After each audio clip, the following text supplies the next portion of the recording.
Break oil না change করলে এই হাল হয়ে যায়। দেখো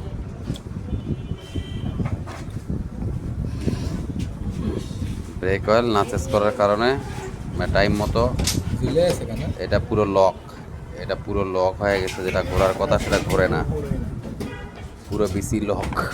আর এই ভিতরে দেখো অবস্থাটা, দেখছো অবস্থাটা,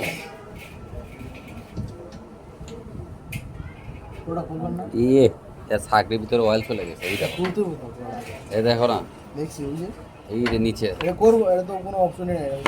ছাকরির ভিতরে অয়েল চলে গেছে। এই যে এই যে ব্রেক দিলে এদিক দিয়ে, এই ব্রেকটা যখন পাস মারবে এটাতে অয়েল বার হয়, অয়েল ঢুকে যায় ভিতরে, ছাকরির ভিতরে চলে গেছে। কারণ এটার জারটা, এটা ভিতরে যখন অয়েলটা এই যে চলে যায়, এখানকার বাকেট লিক করে সাইকেলের ভিতরে যখন এদিক দিয়ে অয়েলটা চলে যায়, অয়েল যা সাইকেলের ভিতরে চলে যায়, ঢুকে যায়, তখন সাইকেলে যায় তখন বডি হয়ে যায়। ওই যখন উঠে আসে this is no power supply, power supply কাজ করে না, বন্ধ হয়ে গেছে, পাওয়ার সাপ্লাই কাজ করে না, যার কোনো অবস্থা।